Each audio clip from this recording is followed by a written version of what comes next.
What breaks a god king who has never once felt anything? For 400 years, the Galactic Emperor Varek Solenne has ruled the known galaxy with absolute cold indifference. He has watched stars collapse. He has dismissed entire civilizations. No weapon, no army, no diplomatic force has ever reached him. But deep inside his palace ship, a simple cook named Daniel Marsh has just shattered his arm in 3 places and chosen to say nothing about it because dinner service wasn't finished. He didn't know that the Emperor's sacred dragon, Hatchling, could feel it.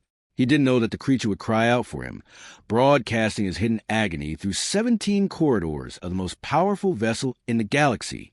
And he had absolutely no idea that the sound of one man quietly enduring pain would force the most untouchable ruler in the universe to make a choice he had never once been forced to make in 4 centuries. This is not a story about power. This is not a story about politics. This is a story about what happens when human resilience becomes louder than cosmic silence, and what cracks open when even the coldest heart is finally, unavoidably, forced to listen. 9 parts. 1 unbroken story. No filler. No fluff. Press play. You won't stop until it's finished. The Galactic Emperor Varek Solenne did not blink when star systems collapsed. He had watched 3 suns die in his 400-year reign, not through telescope feeds or holographic reports, but in person, standing at the observation deck of his palace ship. The Aurelian silence, hands folded behind his back, face as still as carved obsidian. His advisors had wept. His generals had prayed. Varek had simply watched, the way a man watches rain on a window, aware of it, unmoved by it, already thinking about something else. He was not cruel. Cruelty requires passion. Varek Solenne had simply evolved past feeling, or so every historian in the known galaxy had concluded. They called it regal calcification, a condition documented in only 11 beings across recorded cosmic history, all of them long-lived rulers who had eventually traded emotion for a kind of cold, perfect clarity. They saw systems. They saw outcomes. They did not see people. His palace, the Aurelian silence, was a structure so vast it functioned as its own small world. It moved through the galaxy on a slow elliptical path that took 40 years to complete, and every civilization along its route prepared for its passage the way ancient peoples prepared for eclipses, with offerings, with fear, and with desperate, almost religious hope that it would simply keep moving and not stop near them. The palace had 17,000 rooms. The Emperor's comfort took up 412 of those rooms. One room, located in the deepest, most temperature-controlled corridor of the residential wing, was dedicated to something the Emperor cared about more than any star system, any trade route, or any diplomatic alliance. That room housed Keth.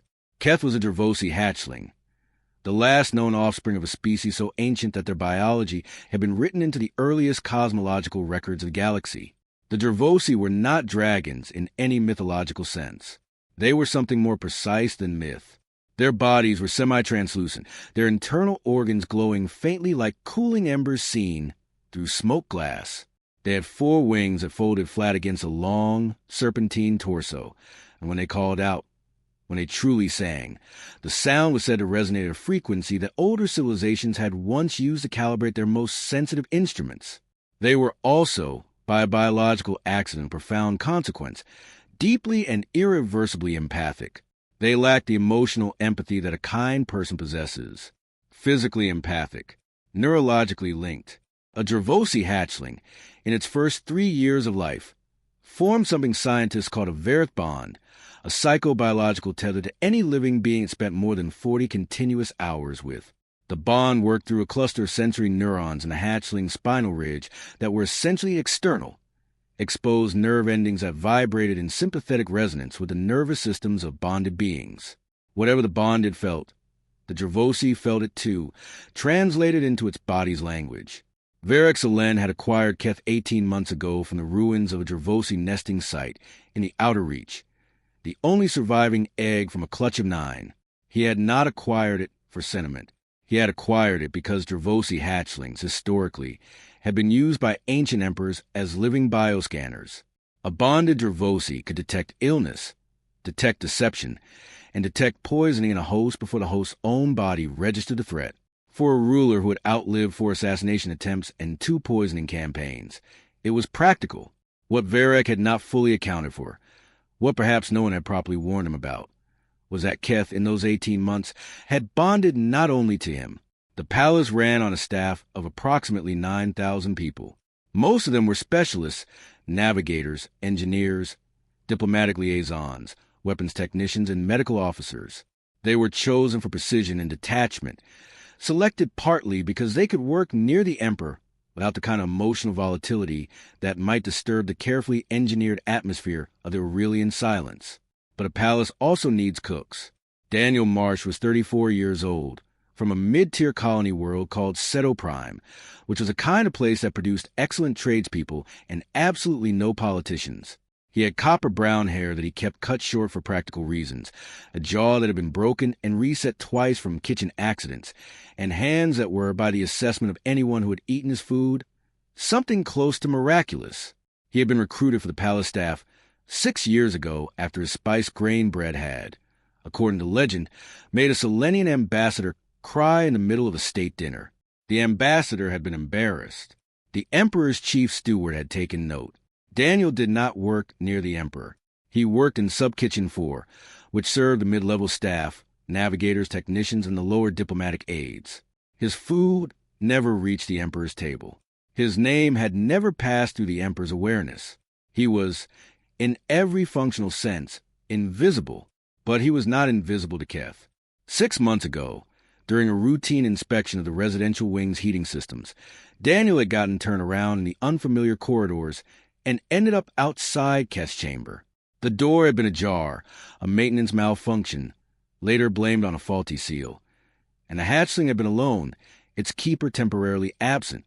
Keth had pressed its translucent nose against the gap in the door and made a sound like a small bell struck underwater.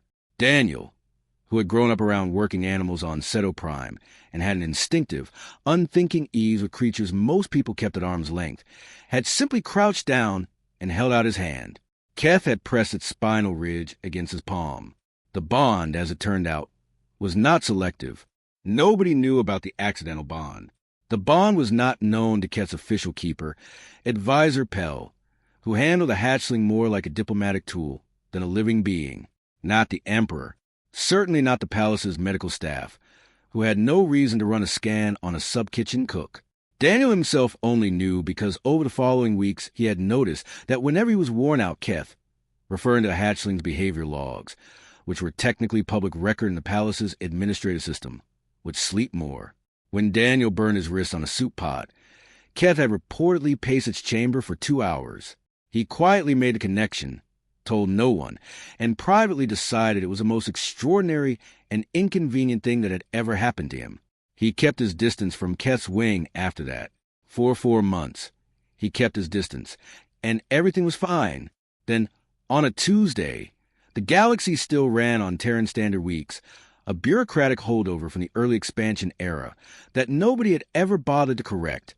Daniel Marsh slipped on a wet kitchen floor, caught himself badly on the edge of the steel prep counter, and shattered 2 ribs and fractured his left arm in 3 places. He did not report it immediately. This was, in retrospect, the decision that changed everything. The reason Daniel didn't report it was simple and entirely human. He was in the middle of preparing the mid-shift meal for 460 staff members. His sous chef was out sick, and there was nobody to cover the stoves. He told himself it was bruising. He told himself the sharp, electric pain that fired up his left side every time he breathed deeply was a muscle pull. He taped his arm against his body with the roll of compression bandaging he kept in the kitchen's first aid kit. He'd used it twice before for minor wrist strains, and he kept cooking. He was excellent at ignoring pain. It was not a skill he was proud of.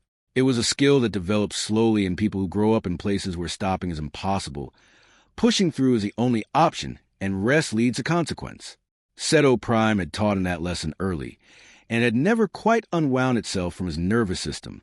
He cooked for 4 hours with broken ribs and a fractured arm, breathing in careful, shallow sips, keeping his left side angled away from the other kitchen staff, so nobody noticed the way he held himself. Keth noticed.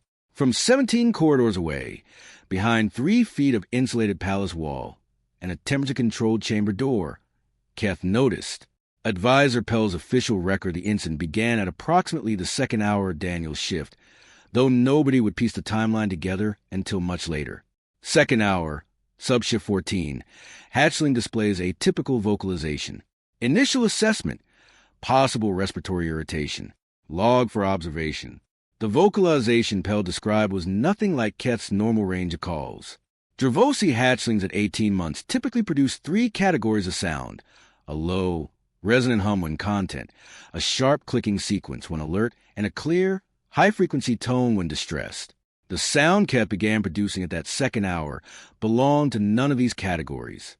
It was a cry, not a Dravosi cry. The cry did not fit into the catalog behavioral library of the species. It was a sound that Pell, in her private notes, described as disturbingly organic, a ragged, rhythmic sound that rose and fell with an almost respiratory pattern, as though the creature was mimicking the act of breathing through pain. It was the sound of someone trying to breathe quietly through an injury they hadn't admitted to. It was shallow and careful and desperate in a way that failed to translate hatchling behavior literature, because hatchling behavior literature had never documented a Dravosi in full empathic resonance with a fractured chest. Third hour, subshift 14, vocalization escalating. Hatchling refuses feeding. Wings partially extended. Stress posture. Initiating wellness protocol. The wellness protocol involved a mild sedative in Keth's water supply, which the hatchling ignored entirely. Fourth hour, subshift 14, sedative non-effective. The hatchling has moved to the corner of the chamber and is pressing its spinal ridge against the wall repeatedly. Calls have shifted in frequency, lower now, heavier. 3 separate maintenance staff have asked to be reassigned from this corridor. Sound is distressing to the auditory system. Pell did not yet contact the Emperor. In her experience, and in the established protocol for Dravosi hatchling care, behavioral episodes typically resolve within 6 hours. She increased the chamber temperature by 2 degrees, which was a standard comfort adjustment, and she sent a request to the palace's veterinary specialist, a colony biologist named Dr. Amos, to come and assess. Dr. Amos arrived at the start of the 5th hour, listened to Keth for exactly 4 minutes, and said something that made Pell go very still. "This isn't Dravosi call. I'm aware it's atypical." "No." Amos crouched near the corner where Keth had pressed himself against the wall. The hatchling's translucent skin was flickering, the ember glow of its organs pulsing in an irregular rhythm, stuttering like a fire in wind. I mean, it isn't vocalizing as a Dravosi at all. It's mimicking something. Listen to the rhythm. It's not biological to this species. It's almost like he stopped. Like what? Amos looked up. His Kalani face, with its wide amber eyes and the pale frill that ran along his jaw, was doing something that Pell had never seen a Kalani face do before. It was doing something like dread, like a humanoid in significant physical distress, he said quietly. He was making an effort to conceal his discomfort. Pell contacted the Emperor's personal aide at the end of the 5th hour. This was, in terms of palace hierarchy, an act that required measurable courage. The Emperor's personal aide was a tall, silver-haired man named Counselor Dresch, who served as the primary buffer between the Emperor's private life and everything else in the galaxy. Dresch was not cruel either, but he was efficient in a way that frigid machines are efficient, and he had a practiced ability to assess the weight of a problem and find the exact minimum response it required. "The hatchling is experiencing an empathic resonance event," Pell told him. "Dr. Amos believes has formed a secondary bond beyond the Emperor, with an unregistered individual somewhere in the palace. The individual in question is currently experiencing physical pain." Dresch was quiet for 3 seconds. "Define significant. We need a full bond mapping scan to localize the source, but the hatchling's cooperation is required, and we cannot currently obtain it because the hatchling will not leave its corner. Can the hatchling be sedated?" "We tried. It rejected the sedative." Another pause. "What is the hatchling's projected status if the pain source is not neutralized?" Pell looked at Dr. Amos, who had been listening. He held up 4 fingers, then reconsidered and held up 3. Dr. Amos estimates a hatchling can sustain full empathic resonance for approximately 70 to 80 hours before the physical toll begins to cause cellular damage. After that, the stress response will start affecting organ function. Dresch said nothing for a moment. In that silence, Pell could hear, distantly, through the open channel, the sound coming from Keth's chamber behind her. That low human sound. That careful, pain breathing translated into something ancient and enormous. "I will advise a serenity," Dresch said, and he closed the channel. The Emperor was in his observation room when Dresch delivered the report. He was standing at the vast curved window, watching the slow drift of nebula that the palace had been passing through for the last 6 months, a structure of ionized gas 3 light-years wide, colored in deep rose and pale gold, utterly indifferent to everything it illuminated. Varek Solenne was 412 years old. He was not physically remarkable. Medium height, lean, with the kind of face that centuries of careful stillness had made unreadable. His eyes were a pale gray that in certain light appeared almost silver, and they moved with a deliberate, measured quality, as though he allocated his attention the way a treasurer allocates funds, only where it was strictly necessary. Dresch delivered the report in full. The hatchling, the secondary bond, the unknown pain source, the timeline. The Emperor did not turn from the window. "Find the individual," he said. "Of course, Your Serenity. However, the localization process. Find them, Dresch. Assess the injury. If it requires treatment, treat it." He paused. "Efficiently, there's a complication." The Emperor's shoulders moved. Not quite a shift, more like a controlled acknowledgement that information was still incoming. "The empathic resonance has been escalating over the past hour," Dresch continued. "Dr. Amos believes the source individual may be attempting to conceal their condition. The hatchling's response is intensifying in proportion to that concealment.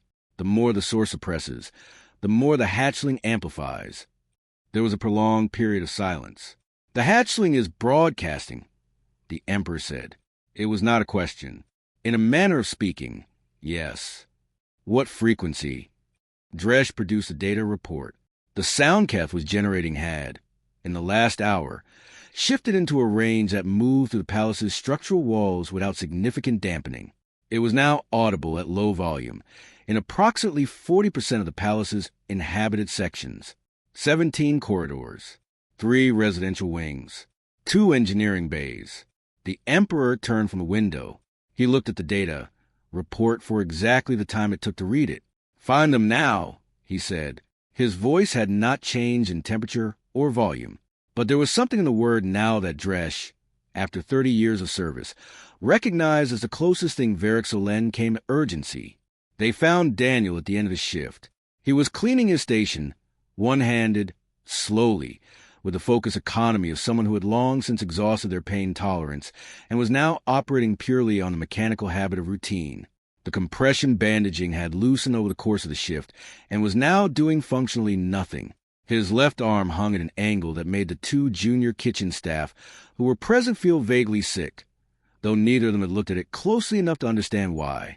He looked up when Dresch and 2 palace medical officers walked through Sub-Kitchen 4's main entrance. He looked at Dresch's face, and he knew immediately that this was not about a routine health check. He had never spoken to a counselor in his life. Counselors did not visit Sub-Kitchen 4. "Daniel Marsh," Dresch said. "Yes." "You are injured." Daniel said nothing for a moment. His instinct, the deep, Seto Prime-trained instinct, was to say it's fine or nothing serious or some other compression of the truth into a manageable shape. But looking at Dresch's expression, which was not unkind but was entirely certain, he felt the sentence dissolve before it reached his mouth. "I slipped," he said, "a few hours ago. We need you to come with us. I'm in the middle of—" "Now, Mr. Marsh." The medical bay they took him to was not the standard staff facility. It was on a different level entirely, a kind of room that had equipment Daniel had never seen outside of documentary files, instruments that moved with a quiet, organic precision that felt more biological than mechanical. The medical officer, a woman named Dr. Selm, scanned him without ceremony and then was briefly, professionally silent in a way that told Daniel everything he needed to know about what she was seeing. 2 fractured ribs, she said. Left radius fractured in 3 places. You've been working for, she checked the data, 4 hours and 17 minutes since the initial injury. About that, Daniel said. She looked at him, not with anger. Her expression was more akin to exhaustion. Why didn't you report immediately? Dinner service. Dr. Selm looked at him for another moment. Then she turned to her equipment, and the look on her face was one that Daniel, later, would think about for a long time. It was a look of someone recalibrating something they thought they already understood. "This is going to take approximately 2 hours," she said. "The bone reconstruction is straightforward with the equipment we have. I'm also giving you something for the pain. You should have been given that." She stopped, professionally, several hours ago. The medication she administered was immediate. Not a blunting, but a genuine lifting. Like a weight being removed from a structure that had been bowed under it for so long the structure had forgotten what upright felt like. Daniel breathed in fully for the first time in hours. And 17 corridors away, in a temperature-controlled chamber deep in the residential wing, Keth went quiet. Not quite like absence. Quiet like relief. Varek Solenne walked to the medical bay himself. This was not protocol. This was not precedent. In 400 years, there was no documented case of the Emperor visiting the treatment room of a sub-level staff member. Dresch, walking one step behind, had offered 3 separate alternatives: a representative, a report, and a post-treatment summary, and the Emperor had not acknowledged any of them. He arrived when Daniel had been in treatment for 40 minutes.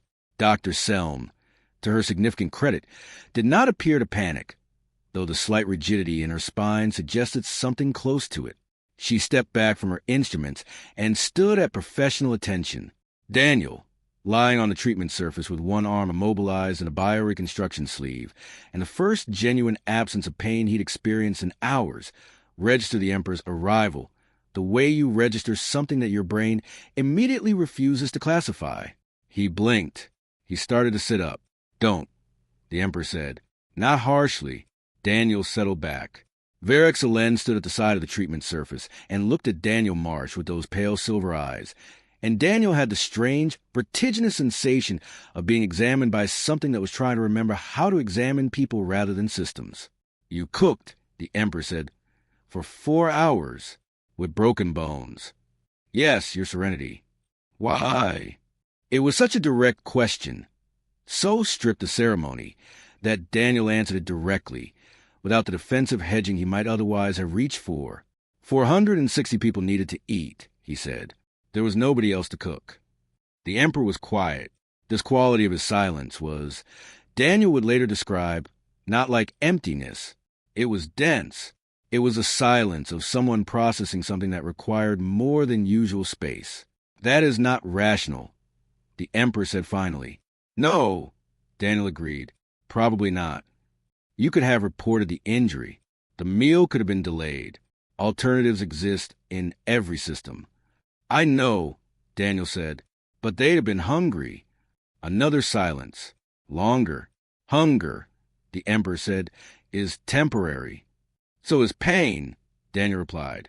"Most of the time."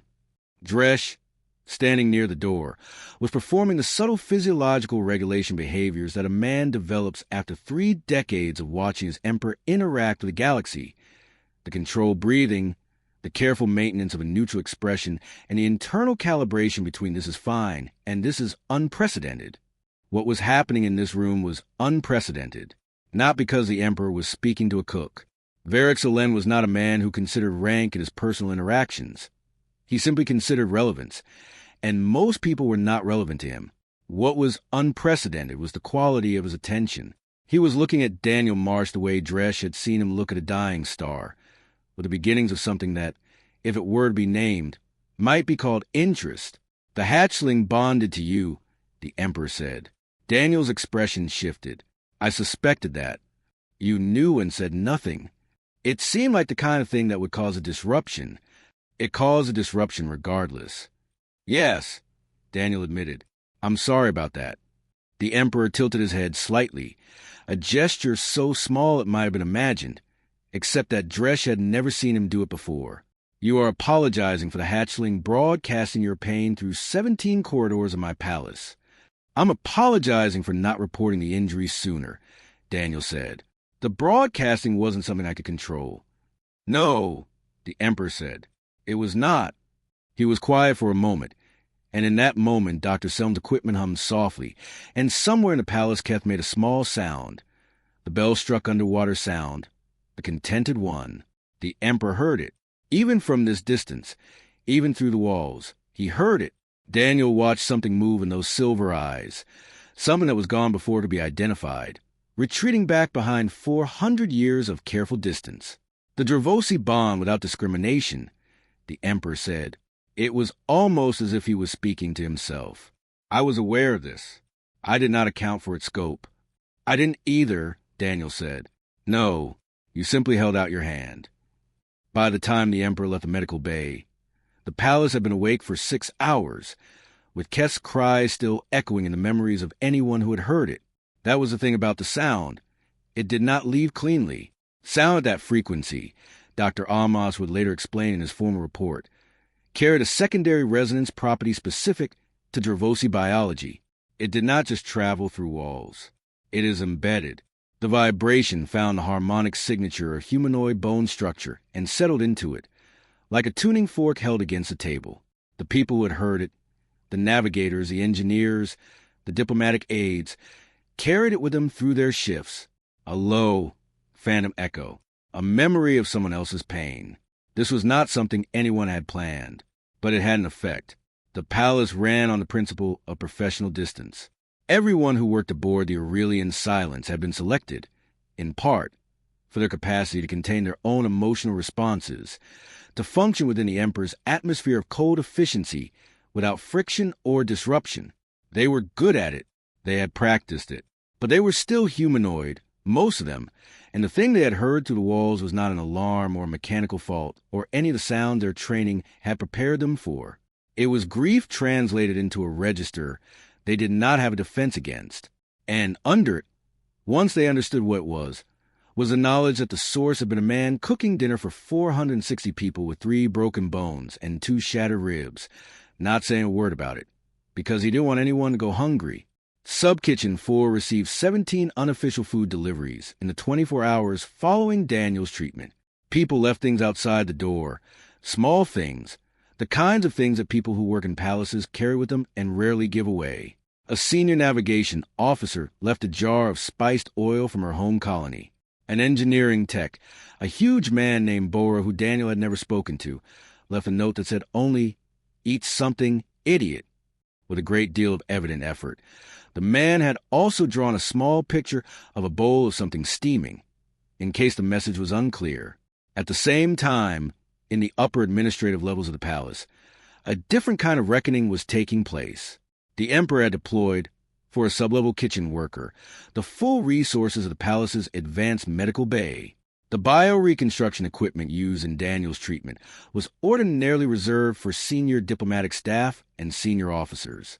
It had never been used on a sub-kitchen assignment. The cost, in energy and time, in the political calculus of what it signaled, was significant. The court knew this. The court processed everything, and what they processed here was a data point that did not fit the established model. Counselor Dresch had, over his 30 years of service, built a precise internal map of what the Emperor would and would not do. It was a map drawn from observation, not from relationship. Varek Solenne did not have relationships in any conventional sense, but it was detailed, and it was accurate, and it had never been significantly wrong. It was now, at least in one corner, significantly wrong. Dresch sat in his own office at night and reviewed the events of the day and arrived at a conclusion that he did not record anywhere because recording it would have required language he wasn't sure he had. The closest he could come was this. Something had moved that he had believed was incapable of movement. He did not know yet what that meant for the 400 years of governance that had been built on the opposite assumption, but he knew it meant something. 3 days after Daniel's treatment, the Emperor visited Sub-Kitchen 4. He came alone. No Dresch, no security attachment, no formal announcement. He arrived between shifts when the kitchen was empty except for Daniel, who was on restricted duty per Dr. Selm's orders and had been assigned light prep work instead of his usual station. He was seated at a prep table, one-handed, cutting vegetables with a patience that suggested he had made peace with inefficiency for the moment. He looked up. He did not start, which the Emperor noted. "Your arm," the Emperor said. "Better," Daniel said.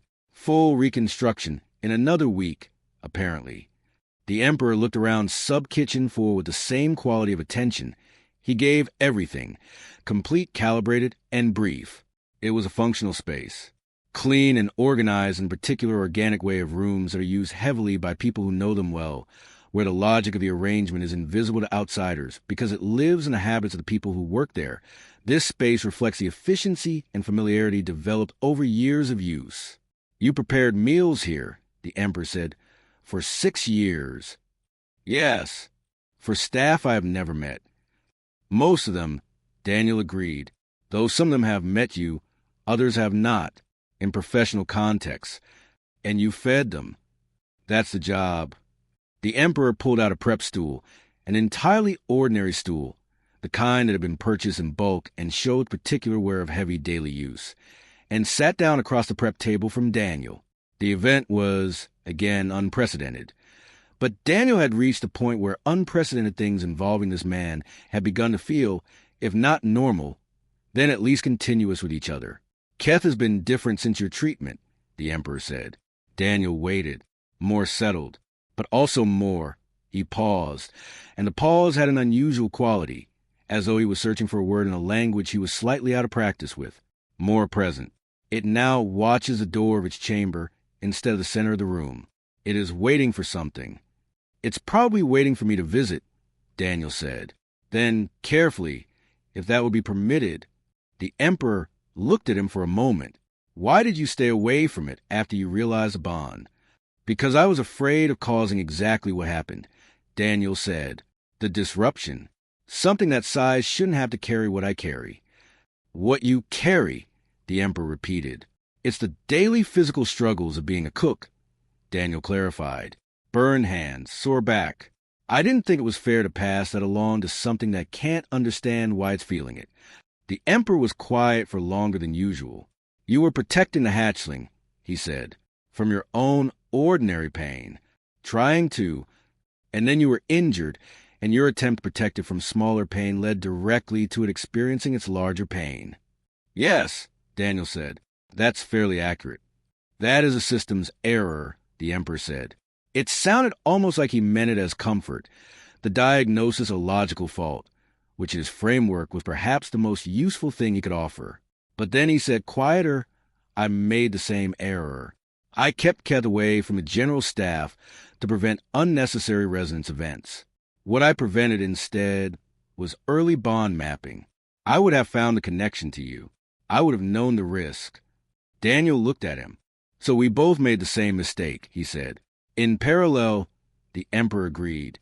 It was such a small admission. 400 years of careful isolation from consequence culminated in an admission made at a prep table in Sub-Kitchen 4, surrounded by half-cut vegetables and the smell of industrial cleaning solution. But Daniel, who was simply a cook and not a diplomat or philosopher, understood that it was a significant admission.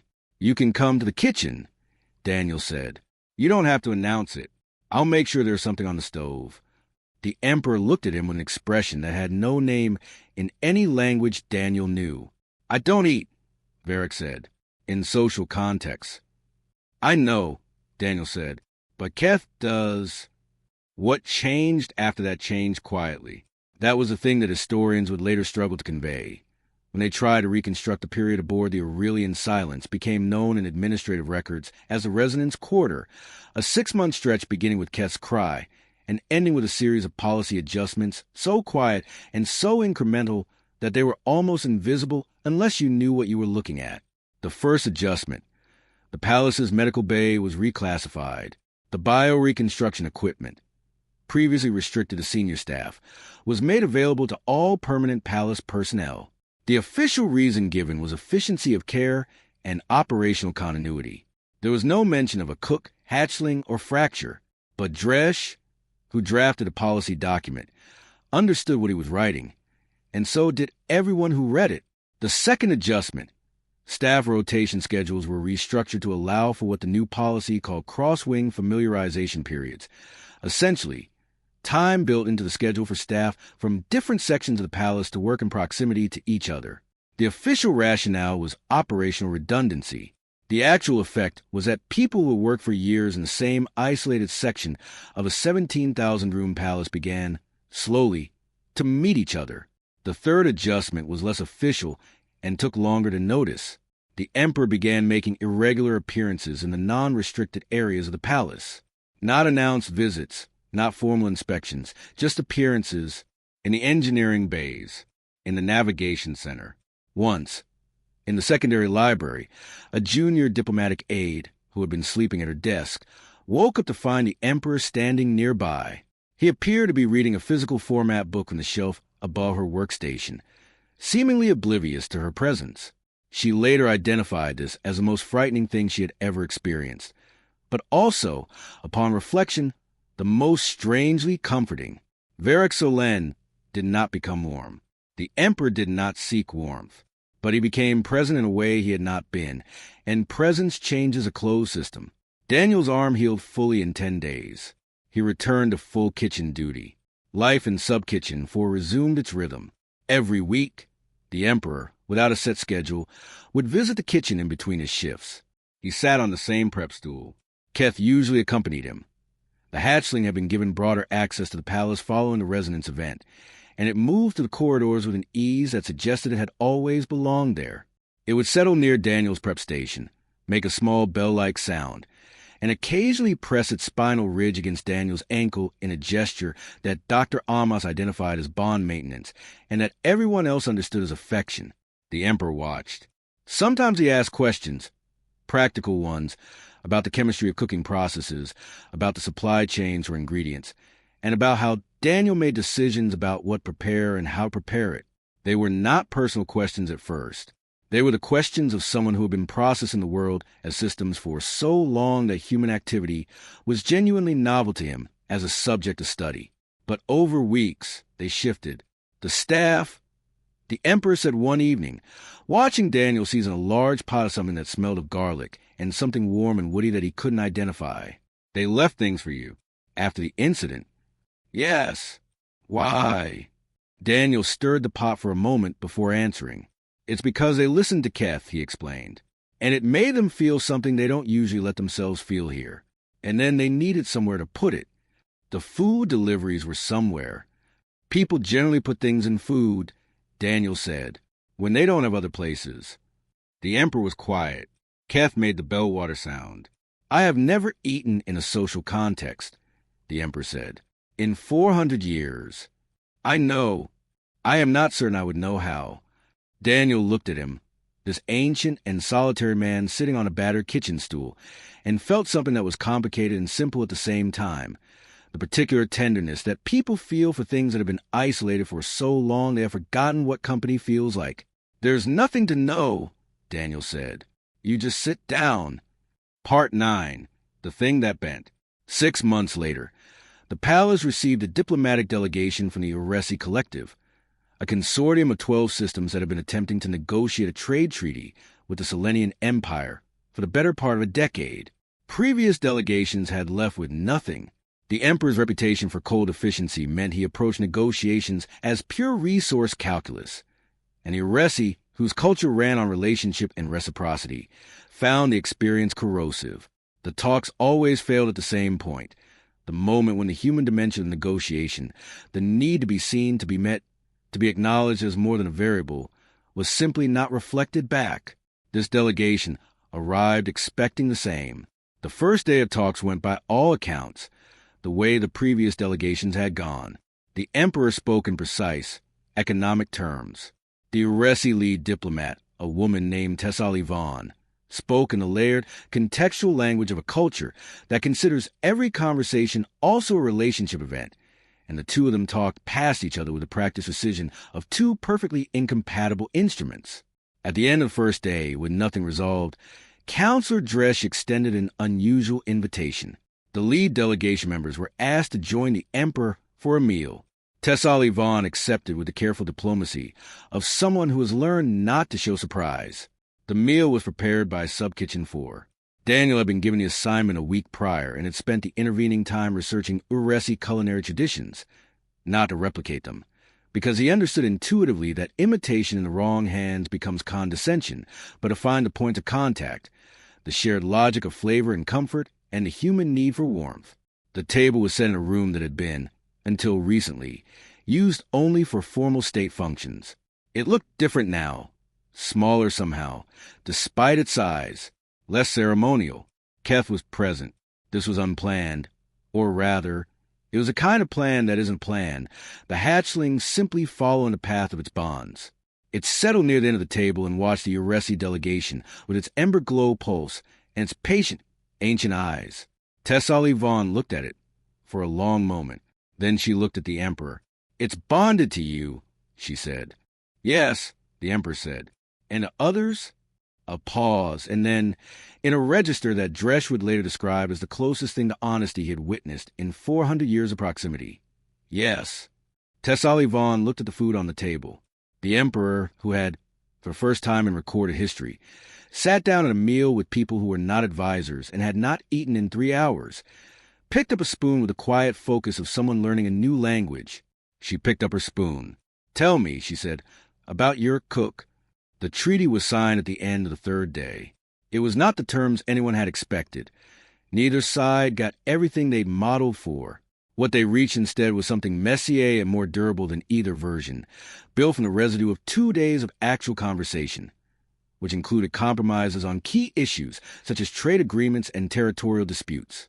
She could not explain exactly what had changed. Neither could Dresch precisely. He recorded it in his private journal as, "The Emperor listened today.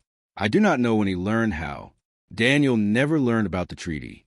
It was above his clearance level, and no one thought to tell the cook in sub-kitchen for that a diplomatic breakthrough had been partially built on the infrastructure of something he had accidentally started 6 months earlier.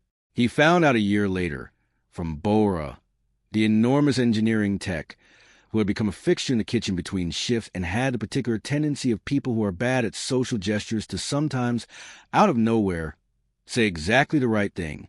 You know they talk about you in the navigation wing.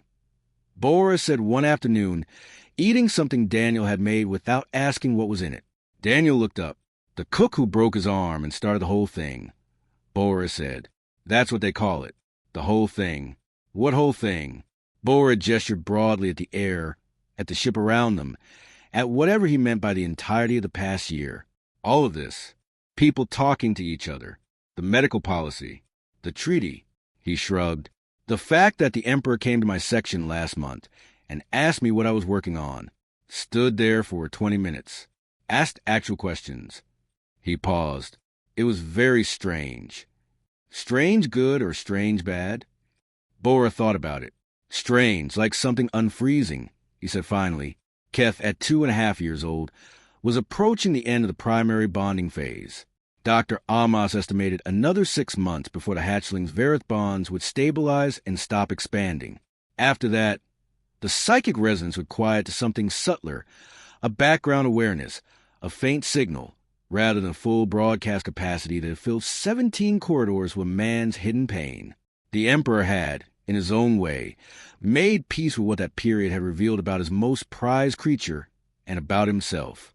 Not loudly, not in any way that would register in a historical record as change. He had made peace with it the way a very old stone makes peace with the water that slowly, over centuries, finds its way through, not a shattering but a yielding, a discovery that what seemed impenetrable was always only waiting for the right persistent thing. On the last night before the Uresi delegation departed, Varek Solenne sat in sub-kitchen 4 on the prep stool, with Kethsel at his feet, and Daniel moving around the kitchen doing the end-of-shift work. The Emperor did not speak for a long time, and Daniel didn't push him. "Then, you said something. In the medical bay." Daniel waited. "You said pain is temporary. Most of the time." "Yes." The Emperor acknowledged the qualifier. "Most of the time." "There's pain that stays," Daniel said. "You just stop noticing it as pain eventually. It becomes part of the landscape." The Emperor looked at his own hands. They were the hands of a man in his early 50s. By appearance, the longevity treatments that maintained his physical form didn't mark time the way untreated bodies did. For 100 years lived in a body that looked 50. For 100 years of accumulating a landscape. "Yes," he said, "and nothing else." But Keth made the bellwater sound, and the kitchen smelled of garlic and something warm and woody, and the palace moved on its slow elliptical path through the rose-gold light of a dying nebula, and somewhere in the architecture of a place that had been built entirely for silence, Something had taken root that had no name yet, but was growing nonetheless.